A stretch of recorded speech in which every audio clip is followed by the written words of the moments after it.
Hello बच्चों, कैसे हैं आप सब। आई होप आप सब अच्छे होंगे, मस्त होंगे और अपनी पढ़ाई को काफी अच्छे तरीके से कर रहे होंगे।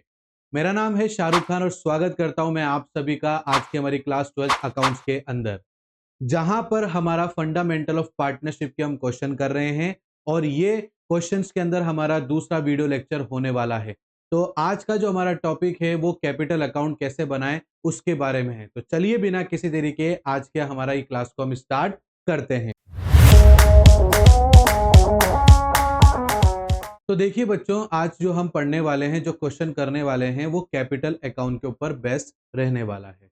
तो सबसे पहले हम कैपिटल अकाउंट के बारे में दोबारा से रिवीजन कर लेते हैं।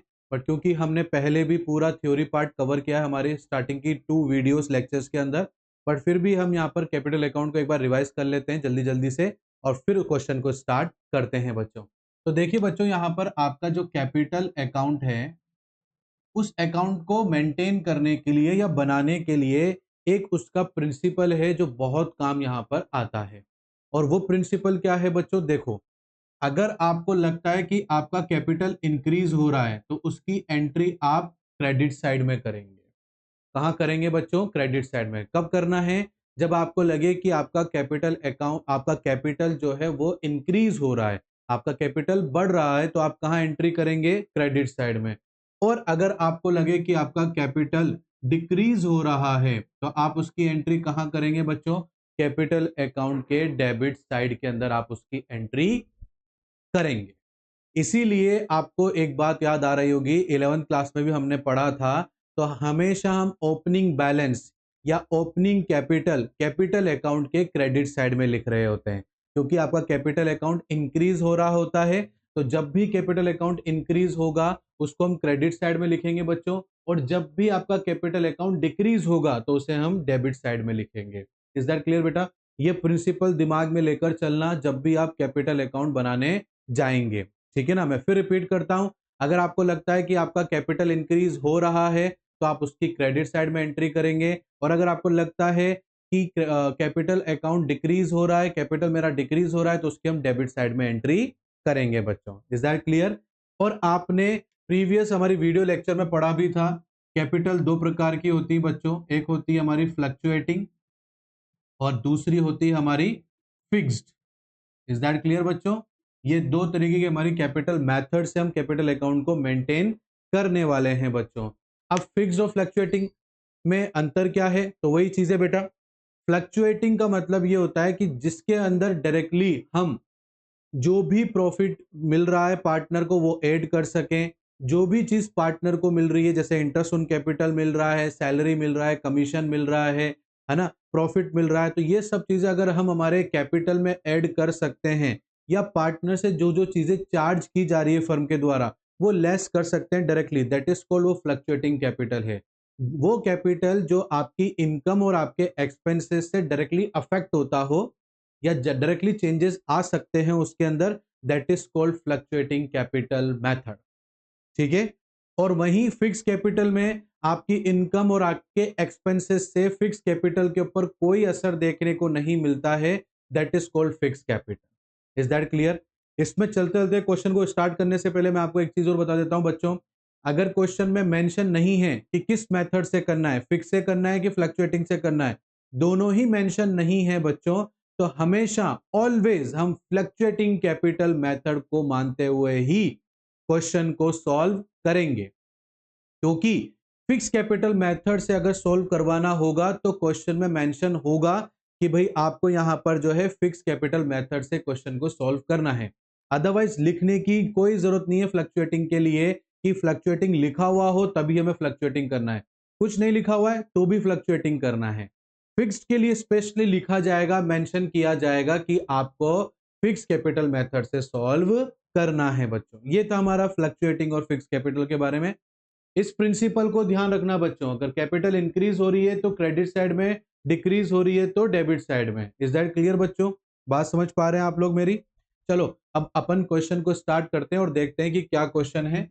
और आज का जो हमारा क्वेश्चन है वो हम कैपिटल में फ्लक्चुएटिंग कैपिटल मेथड से ही देखने वाले हैं। तो देखिए बच्चों, यहां पर आपका क्वेश्चन है, अनुभा और काजल नाम से दो पार्टनर्स होते हैं जो कि अपना प्रॉफिट शेयरिंग रेशियो 2:1 ले रहे हैं।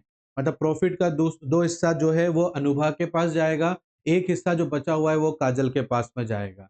अनुभा ने बिजनेस में 90,000 rupees as a capital invest किया हुआ है, 60,000 रुपीज काजल ने बिजनेस में लगाए हुए हैं। ठीक है बच्चों, साल के आखिरी में प्रॉफिट हुआ है अनुभा और काजल की कंपनी को, वो है 45,000 रुपीज का बच्चों। और पार्टनरशिप डीड के अकॉर्डिंग दोनों पार्टनर को सैलरी दी जाएगी, जहां पर अनुभा को 700 रुपीज पर मंथ सैलरी दी जाएगी, काजल को यहां पर 500 रुपीज पर मंथ सैलरी दी जाएगी बच्चों। पार्टनरशिप डीड के अकॉर्डिंग इन लोगों ने इंटरेस्ट ऑन कैपिटल लेने की भी डिमांड की है और उसकी परसेंटेज भी इन्होंने मेंशन कर रखी है, वो है 5%। तो इंटरेस्ट ऑन कैपिटल देना है और इतने परसेंट से देना है, दोनों ही अगर गिवन है तो जितने परसेंट से गिवन है वही देना है। अब इंटरेस्ट ऑन कैपिटल देना है बट कितने परसेंट से देना है वो गिवन नहीं है, तो वो 6% पर एनम जो है हमारा फिक्स होता है। इज दैट क्लियर बच्चों? बट यहाँ पर क्वेश्चन में 5% है तो आप 5% ही लेंगे। वहीं यहाँ पर जो है साल के आखिरी में पता चलता है कि ड्राइंग हुई है, अनुभा और काजल ने ड्राइंग किया था और वो 8,500 रुपीज का अनुभा ने और काजल ने 6,500 रुपीज का यहाँ पर ड्राइंग किया है, साल के आखिरी में हमें पता चलता है। बट बेटा यहाँ पर नोटिस करने वाली बात जो है ना वो ये है कि हमें एग्जैक्ट डेट या एग्जैक्ट टाइम पीरियड नहीं पता है ड्राइंग का। तो बेटा जब भी एग्जैक्ट डेट या एग्जैक्ट टाइम पीरियड ड्राइंग को कैलकुलेट करने का, इंटरेस्ट ऑन ड्राइंग को कैलकुलेट करने का पता ना हो, तो वहां पर हमें एक एवरेज टाइम पीरियड को एज्यूम करना पड़ता है, वो होता है 6 मंथ का। कितने मंथ का बच्चों? यहाँ पर 6 मंथ का। कई बार बच्चे गलती कर देते हैं कि सर कोई टाइम पीरियड गिवन नहीं है ना, तो अपन पूरे साल भर का दे देते हैं, तो वो क्या करते हैं 8,500 इंटू 5/100 और परसेंटेज निकाल लेते हैं, सर ये अमाउंट हो गया। नहीं, जब उसमें time specific time period given नहीं हो तो हमें एक एवरेज टाइम एज्यूम करना ही पड़ेगा बेटा, और वो है 6 मंथ का। Is that clear? तो इस केस में भी हम वही करने वाले हैं।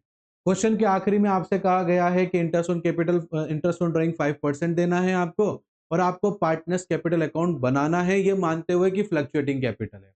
तो मैंने आपको पहले ही बताया था फ्लक्चुएटिंग के लिए लिखने की जरूरत नहीं है, आप ऐसे कैसे भी अगर क्वेश्चन में छूटा हुआ हो, जैसे हमारा क्वेश्चन यहाँ खत्म हो जाता है prepare partners capital account, that's it. इसके आगे ये assuming that the capital account are fluctuating, ये लिखने की जरूरत नहीं है। तो भी हम फ्लक्चुएटिंग मेथड से करेंगे क्योंकि फिक्स के लिए मेंशन किया जाएगा क्वेश्चन में, तो कुछ भी मेंशन ना हो तो ऑलवेज फ्लक्चुएटिंग कैपिटल मेथड से आपको क्वेश्चन को सॉल्व करना है। इज दैट क्लियर बच्चों? आया आपको समझ में? तो चलो इस क्वेश्चन को स्टार्ट करते हैं जल्दी से। बट इसको स्टार्ट करने से पहले एक और चीज मैं आपको क्लियर कर देता हूं बेटा, क्योंकि यहां पर पार्टनर्स कैपिटल अकाउंट बनाने को तो बोला गया है, सिर्फ वही बनाने को बोला गया है, बट बच्चों पार्टनर्स को क्या क्या मिला है या पार्टनर से फर्म ने क्या क्या लिया है, ये हमें पता जब ही चलेगा जब हम P and L appropriation account बनाएंगे। और P and L appropriation account के बारे में मैंने आपको बताया था बच्चों, ये पार्टनर से रिलेटेड एंट्री करने के लिए एक पी एंड एल का एक्सटेंशन अकाउंट होता है जिसको हम पी एंड एल एप्रोप्रिएशन बोलते हैं, जहां पर पार्टनर को प्रॉफिट के अलावा क्या क्या देना है एज अ फर्म, वो फर्म यहाँ पर मेंशन करेगी और पार्टनर से क्या क्या चार्ज करना है फर्म को, वो हम यहाँ पर एंट्री करेंगे। तो ओवरऑल पार्टनर से रिलेटेड हमें जो भी चीजें मेंशन करनी है वो सब हम जो है पी एंड एल एप्रोप्रिएशन में करेंगे। बट बेटा मैंने आपसे फिर क्या कह रहा हूं, मैं यही कह रहा हूं बेटा, पार्टनर को प्रॉफिट के अलावा जो भी चीज मिल रहा है ना बेटा, वो फर्म के लिए खर्चा होता है। क्या होता है बेटा? वो फर्म के लिए खर्चा होता है। और फर्म हमेशा क्या बोलता है कि मैं जो कमाऊंगा उसमें से सबसे पहले अपने सारे खर्चों को निकालूंगा, फिर उसके बाद अगर कुछ बच जाएगा तो वो प्रॉफिट के रूप में पार्टनर को दिया जाएगा। अब प्रॉफिट से पहले यहाँ पर पार्टनर सैलरी भी ले रहा है, इंटरेस्ट ऑन कैपिटल भी ले रहा है बच्चों, तो प्रॉफिट के अलावा हो गया ना, बट ये फर्म के लिए खर्चा हो गया। तो जब फर्म के लिए कोई चीज खर्चा हो जाती है बच्चों, तो उसको हम क्या करेंगे बेटा? उसको हम जो है पी एंड एल एप्रोप्रिएशन में लिखेंगे। इज दैट क्लियर बेटा? आ रही है बात समझ में आपको? तो आगे देखिए बच्चों, जिस तरीके से पी एंड एल अकाउंट एक नॉमिनल नेचर अकाउंट होता है। अब बहुत से बच्चे जो नए हैं आज के इस वीडियो में, उनको पता नहीं होगा कि नॉमिनल नेचर अकाउंट क्या होता है। तो नॉमिनल नेचर अकाउंट मतलब वो होता है कि जितने भी एक्सपेंसेस और लॉसेस हैं वो पी एंड एल में डेबिट साइड में लिखे जाएंगे। जितने भी, क्या बोला बेटा मैंने? जितने भी एक्सपेंसेस और लॉसेस हैं वो सब हम कहां लिखेंगे? डेबिट साइड में लिखेंगे, क्योंकि फर्म के लिए खर्चा है ना, तो फर्म के जितने भी खर्चे हैं, अगर फर्म को नुकसान होता है तो पी एंड एल अकाउंट में हम डेबिट साइड में लिखेंगे। और वही फर्म के लिए कोई प्रॉफिट हो गया या कोई इनकम हो गई तो उसको हम क्रेडिट साइड में, किसके क्रेडिट साइड में, पी एंड एल के क्रेडिट साइड में लिखेंगे। Is that clear? और क्योंकि पी एंड एल का extension P and L appropriation account है, तो ये principle P and L appropriation पे भी लागू होता है कि डेबिट साइड में एक्सपेंसेस और लॉस को लिखा जाएगा और क्रेडिट साइड में प्रॉफिट और इनकम को, किसकी इनकम, फर्म की इनकम को लिखा जाएगा। इज दैट क्लियर बच्चों? तो चलिए स्टार्ट करते हैं हम हमारा आज का जो क्वेश्चन है। हमारा जो क्वेश्चन है वो अनुभा दीदी का है और काजल दीदी का है, जो कि बिजनेस के अंदर 2:1 का प्रॉफिट लेंगी। इज दैट क्लियर बच्चों? तो आइए यहां पर सबसे पहले हम P and L appropriation account बनाकर देखते हैं। तो ये हमारा P and L appropriation account बनने जा रहा है। ये आपका P and L appropriation account है बच्चों। आपको जो मैंने प्रिंसिपल्स बताए हैं दोनों अकाउंट के बारे में बेटा वो प्लीज ध्यान में रखना, उसको पकड़ के चलना। आप लोगों को कोई भी प्रॉब्लम नहीं आएगी एंट्रीज को मेंशन करने में। ठीक है, तो प्रिंसिपल्स आप ध्यान से सुने और उसको याद रखें। इज दैट क्लियर बच्चों? अब पी एंड एल अप्रोप्रिएशन के बारे में मैंने क्या कहा आपसे, जो भी लॉस सॉरी जो भी प्रॉफिट या जो भी इनकम होगी वो पी एंड एल अप्रोप्रिएशन के किस साइड में आएगी बच्चों, क्रेडिट साइड में। क्यों? ये क्योंकि ये नॉमिनल नेचर का अकाउंट होता है। तो यहाँ पर प्रॉफिट हो रहा है बेटा हम लोगों को, तो प्रॉफिट कहाँ लिखा जाता है, पी एंड एल के क्रेडिट साइड में। तो ये अकाउंट में कहाँ से आ रहा है बेटा, पी एंड एल अकाउंट से ट्रांसफर होकर हमारे पास में आ रहा है, किस अकाउंट में आ रहा है, पी एंड एल अप्रोप्रिएशन में। तो आपको पी एंड एल अकाउंट लिखना है, क्योंकि ये प्रॉफिट कहां से ट्रांसफर होकर आया है, पी एंड एल अकाउंट से, क्योंकि इस अकाउंट से पहले क्या बनेगा, पी एंड एल अकाउंट बनेगा। इज दैट क्लियर बच्चों? तो 45,000 रुपीज का प्रॉफिट हुआ है। अब मैंने क्या कहा, क्योंकि प्रॉफिट के अलावा भी बहुत सारी चीजें पार्टनर्स को मिल रही हैं जो कि खर्चा है फर्म के लिए। तो जो खर्चा है फर्म के लिए, तो फर्म क्या कहता है कि ओनर को प्रॉफिट देने से पहले मैं जितना भी कमाऊंगी सबसे पहले उसमें से अपने खर्चों को निकालूंगी। अब भले ही पार्टनर को प्रॉफिट के अलावा कोई और चीज मिल रही हो, वो खर्चा ही है फर्म के लिए। तो सबसे पहले यहां पर खर्चे के रूप में फर्म को क्या बियर करना है, सभी पार्टनर की सैलरी। यहां पर आपका अनुभव है, उनको जो है 700 रुपीज पर मंथ मिल रहा है। 12 मंथ्स के अकॉर्डिंग 8,400 रुपीज उनको साल की सैलरी मिल रही है। ऐसे ही काजल है बच्चों, तो काजल को 500 रुपीज पर मंथ मिल रहा है। 12 मंथ्स के अकॉर्डिंग उनको 6,000 रुपीज मिलने वाला है। इज दैट क्लियर बच्चों?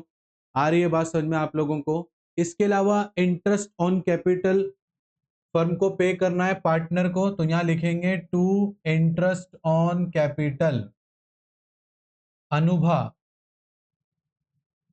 और काजल की कितना कितना इंटरेस्ट ऑन कैपिटल होगा बेटा, वो चेक कर लेते हैं। तो हम यहाँ पर साइड में वर्किंग नोट बनाएंगे बच्चों, जहां पर हम कैलकुलेट करेंगे, calculate interest on capital. Is that clear बेटा?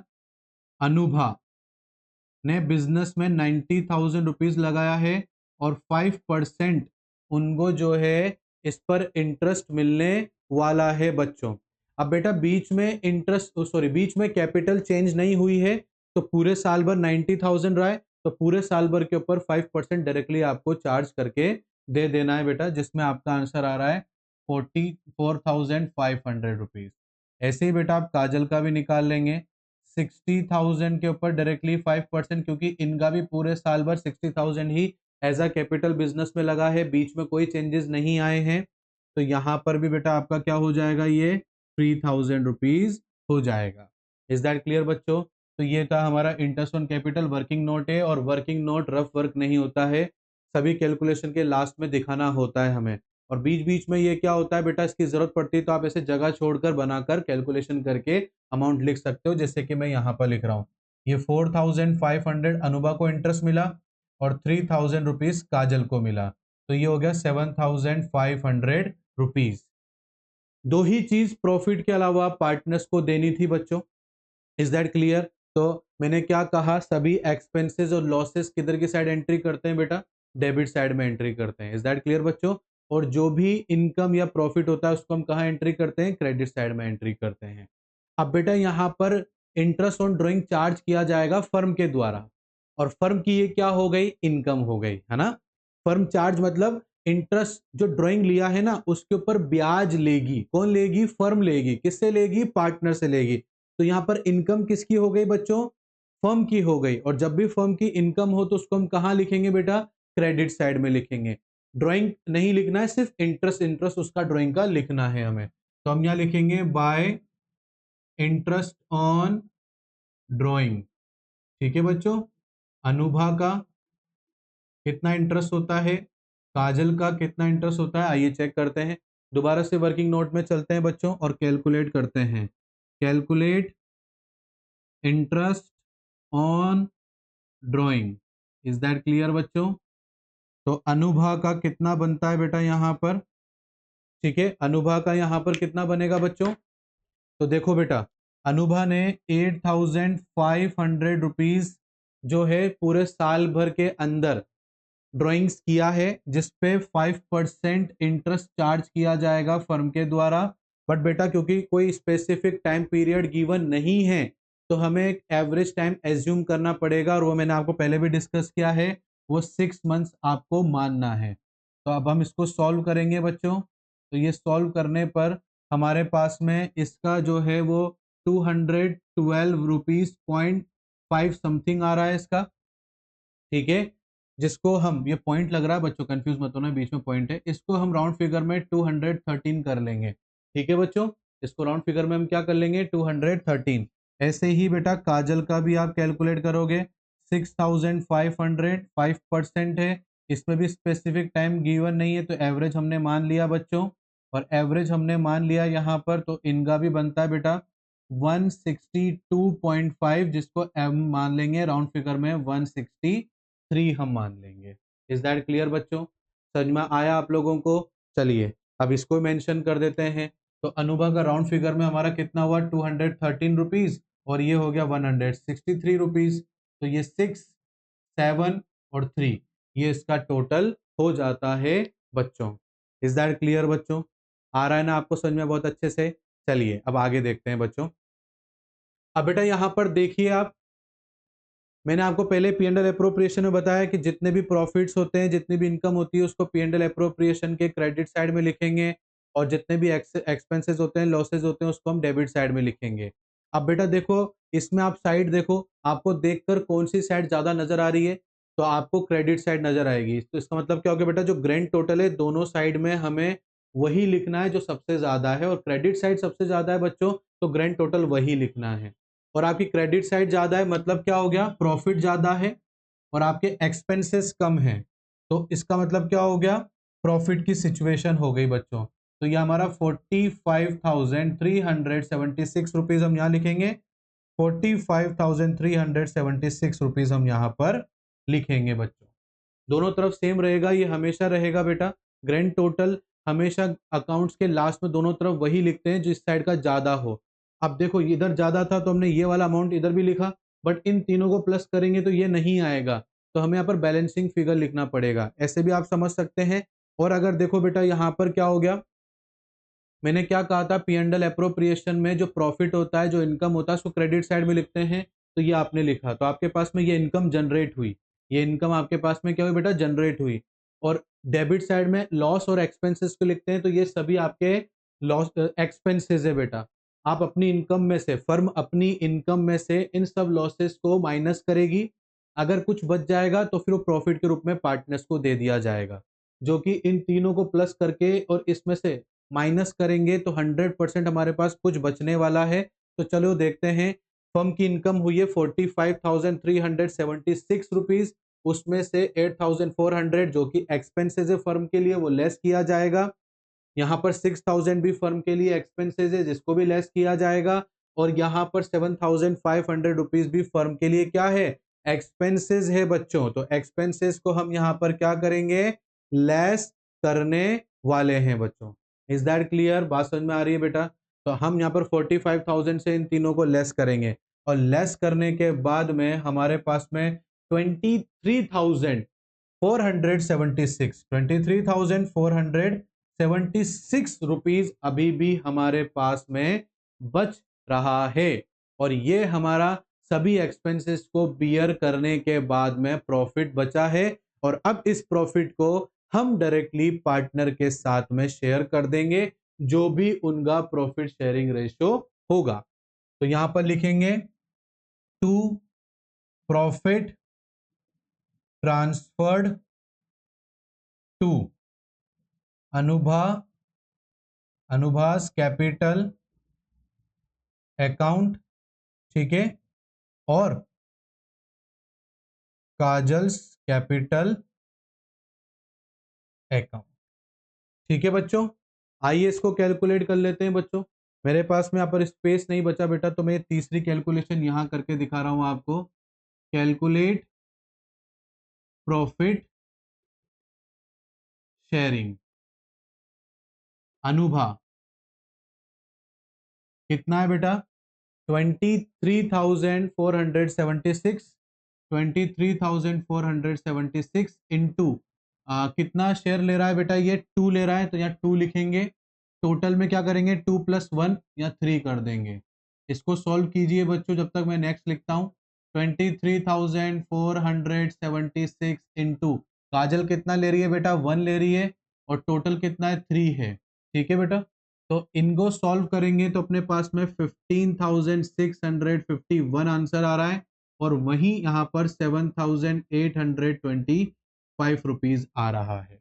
यह हमारा प्रॉफिट हो गया दोनों पार्टनर के बीच में डिस्ट्रीब्यूट। इज दैट क्लियर बच्चों? यहां मेंशन कर दीजिए, हमारा अनुभा का है 15,000, कितना है बच्चों? 15,651, और इनका है 7,825। इन दोनों को प्लस करेंगे तो 23,476 आंसर आप लोगों का आ रहा है बच्चों। Is that clear? समझ में आ रहा है बच्चों आप लोगों को अच्छे से? चलो, वेरी गुड। अब अपन ने P and L appropriation account अच्छे से बना लिया बेटा। अब क्वेश्चन के अकॉर्डिंग हमें नेक्स्ट क्या बनाना है? पार्टनर्स कैपिटल अकाउंट बनाना है। आप बेटा इनका स्क्रीनशॉट ले लीजिए, वीडियो पोस्ट करके इसको आप अच्छे से लिख लेना। आई होप आपको अच्छे से शो भी हो रहा होगा। ठीक है बच्चों, चलिए अब अपन बनाते हैं पार्टनर्स कैपिटल अकाउंट। ये हमारा पार्टनर्स कैपिटल अकाउंट बनने जा रहा है। ये हमारे काजल का अकाउंट हो गया, ये अनुभा का अकाउंट हो गया बच्चों, ये पर्टिकुलर हो गया, फिर ये आपस काजल और ये अनुभा। इज दैट क्लियर बेटा? स्पेस कम है इसलिए अकाउंट थोड़ा छोटा बन रहा है। यहाँ आप लिखेंगे पार्टनर्स कैपिटल अकाउंट। ये आपका जो है क्रेडिट साइड हो गया बच्चों, और ये आपका डेबिट साइड हो गया। ये हो गया आपका पर्टिकुलर अनुभा काजल, पर्टिकुलर अनुभा और काजल। इज दैट क्लियर बच्चों? अब देखिए बेटा, आप वो प्रिंसिपल याद रखिए, कैपिटल अगर इंक्रीज हो रहा है तो क्रेडिट साइड में, और कैपिटल अगर डिक्रीज हो रहा है तो डेबिट साइड में। अब मैं सबसे पहले यहाँ पर जो है ओपनिंग बैलेंस लिखने वाला हूँ कैपिटल की। तो कैपिटल इंक्रीज होगा बेटा, और जब इंक्रीज होगा तो हम कहाँ लिखेंगे उसको? क्रेडिट साइड में। तो यहाँ लिखेंगे by balance BD, 90,000 rupees Anubha की कैपिटल, 60,000 रुपीज काजल की कैपिटल। इज दैट क्लियर बच्चों? फ्लक्चुएटिंग है, तो यहाँ पर जितनी भी इनकम हो रही है पार्टनर्स की वो सब कैपिटल में ऐड हो जाएंगी। ये फ्लक्चुएटिंग है ना बेटा, तो फ्लक्चुएटिंग में इनकम, पार्टनर की इनकम कैपिटल में ऐड हो जाती है, और अगर एक्सपेंसेस होता है पार्टनर का तो वो लेस हो जाता है। तो बेटा यहाँ पर क्या हो रहा है, जितनी भी इनकम है उसको आप कैपिटल में ऐड कर सकते हो। इसका मतलब क्या होगा? कैपिटल इंक्रीज होगी, और जब कैपिटल इंक्रीज होती है तो कैपिटल अकाउंट में किस साइड में लिखोगे आप? क्रेडिट साइड में लिखोगे। वेरी गुड बेटा। तो सबसे पहली चीज यहाँ पर क्या है? सैलरी है। तो हम यहाँ पर सैलरी लिखेंगे बच्चों। तो 8,400 रुपीज हमारा अनुभा का हो गया, और 6,000 रुपीज काजल का हो गया। इसके बाद में इंटरेस्ट ऑन कैपिटल दिया गया बेटा, इससे भी कैपिटल इंक्रीज हो रही है पार्टनर्स की। तो 4,500 रुपीज और 3,000 रुपीज, क्योंकि बेटा फ्लक्चुएटिंग है ना, आप जितनी भी इनकम है पार्टनर की कैपिटल में ऐड कर सकते हो, तो कैपिटल इंक्रीज हो रही है तो पार्टनर्स कैपिटल अकाउंट में कहाँ एंट्री करोगे? क्रेडिट साइड में। क्यों करोगे? क्योंकि कैपिटल इंक्रीज हो रही है।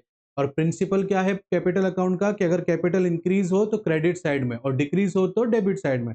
अब प्रॉफिट भी मिल रहा है जिससे कैपिटल और इंक्रीज हो जाएगा तो क्रेडिट साइड में एंट्री करो। तो यहाँ पर लिखेंगे अपन by P&L appropriation account. Directly profit नहीं लिखते हैं बेटा, प्रॉफिट या लॉस कहां से ट्रांसफर होकर आ रहा है, किस अकाउंट से ट्रांसफर होकर आ रहा है वो लिखते हैं। तो यहां पर जो प्रॉफिट है वो कहां से, कौन से अकाउंट से ट्रांसफर होकर आ रहा है?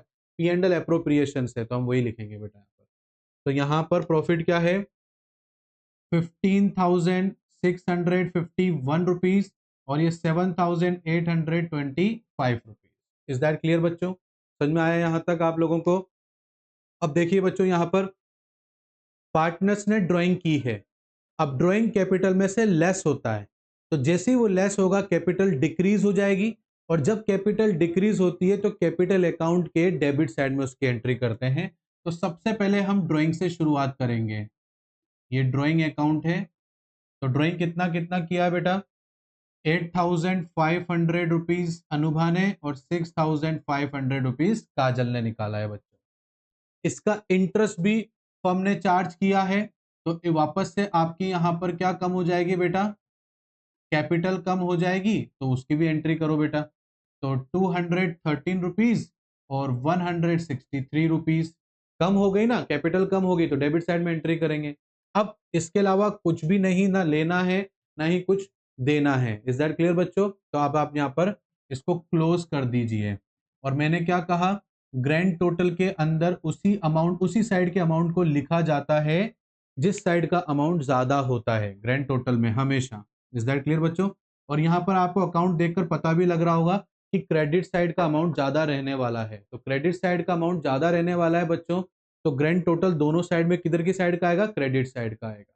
अब अगर अपन अनुभा का निकालें बच्चों, तो अनुभा का यहाँ पर हो जाता है बेटा करीबन 1,18,551 रुपीज।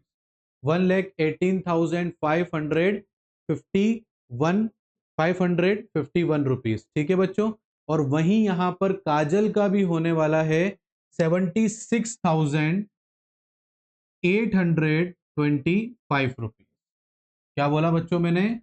76,825 रुपीज यहां पर बच्चों आप लिखेंगे। और ये क्रेडिट साइड का ग्रैंड टोटल सबसे ज्यादा रहने वाला है, तो दोनों साइड में भी ये अमाउंट लिखेंगे। 1,18,551 और 76,825 रुपीज, ये लिख दिया बच्चों। इज दैट क्लियर बच्चों?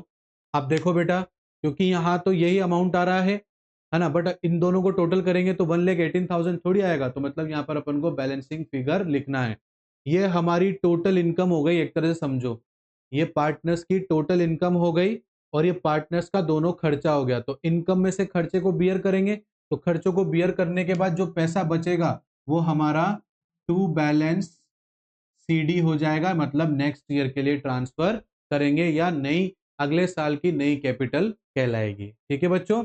तो यहां पर अब आप इसको क्या करेंगे बच्चों? लेस करेंगे, और लेस करने के बाद में आपका ये बचता है 1,09,838 रुपीज आपका इसका बच रहा है बच्चों, ये रिमेनिंग बैलेंस है। और इसका बच रहा है 70,162 रुपीज आपका इसका बच रहा है बच्चों। तो इस तरीके से हम हमारे क्वेश्चन को मेंटेन करेंगे। आई होप आपको बहुत अच्छे से आज का हमारा ये क्वेश्चन समझ में आया होगा बच्चों। फिर भी अगर कोई डाउट रहता है इस क्वेश्चन के रिगार्डिंग या इससे रिलेटेड, अगर आप घर पे कोई क्वेश्चन करते हो जो कि ऑलवेज आपके लिए हमारी तरफ से होमवर्क रहेगा, उसमें अगर कोई डाउट आता है आप लोगों को बच्चों, तो नीचे स्क्रीन पर रेगुलर वे में नंबर चल रहे हैं, आप वहां पर डायरेक्टली हमें कांटेक्ट कर सकते हो। आपको करना कुछ नहीं है, आपको उस नंबर को सेव करना है और जो क्वेश्चन आपको नहीं आ रहा उसको फोटो खींच के हमें व्हाट्सएप कर देना है, हम उसका पूरा सोल्यूशन आपको लिख कर देंगे। फिर भी कोई डाउट आ जाएगा तो हम उसको ओरली भी आपको समझाने की कोशिश करेंगे। तो इसी तरीके से आप अपनी पढ़ाई करते रहिए। आज की क्लास हम यहीं ब्रेक करते हैं, नेक्स्ट क्लास में मिलते हैं, तब तक के लिए थैंक यू, बाय बाय।